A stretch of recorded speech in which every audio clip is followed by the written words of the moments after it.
obumu yensibuko y'enkulaakulana mu bulamu. Bw'otunuulira bannaffe abayindi baliko ebintu bingi eby'okuyiga, so newankubadde nti obuteeketeeke bwabwe bulala ku bwaffe, naye ate ekirungi ku munno okiyiga naawe n'okyefumiitirizaako. Naaludde okulaba abayindi abakwata abaana ne babatwala mu bisulo.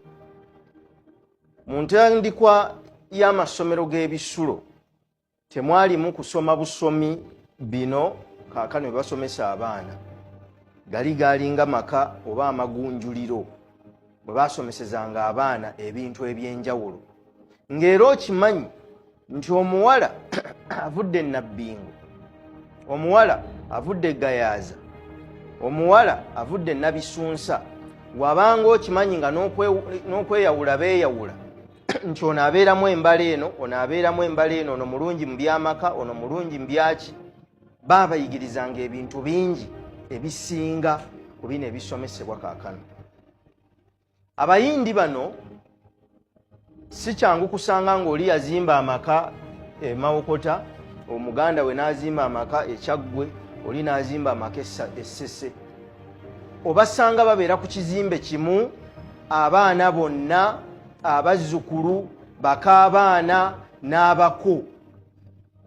Kituufu mu buwangwa bwabwe obuteeketeeke bwebwo, naye ebimu ku bintu ebikulu bye bakoleramu kwe kuliira awamu n'okugattira awamu, ne bazimba amaanyi gaabwe mu bumu, n'okuba nga basobola okuzimba communities ezeewagira era ezeesitula.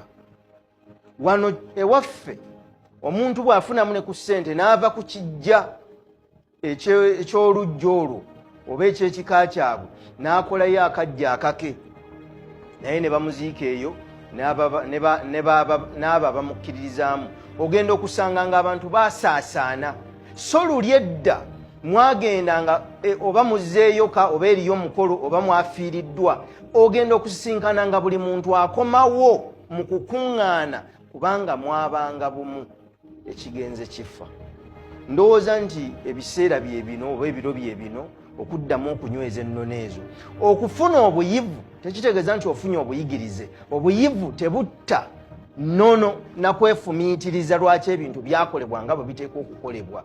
Ebimu ku ebyo gye gyali emisingi egyaleeta bajjajjaffe okukulaakulana n'okuba n'ebintu eby'enjawulo n'abantu abakkiririzaamu. Kale bwe tunaatambula bwe tutyo ntuddamu okukola ekyo kye tuteekwa okukola nga bwe kyakolebwanga, tujja kusobola okuzimba ensi eggumi.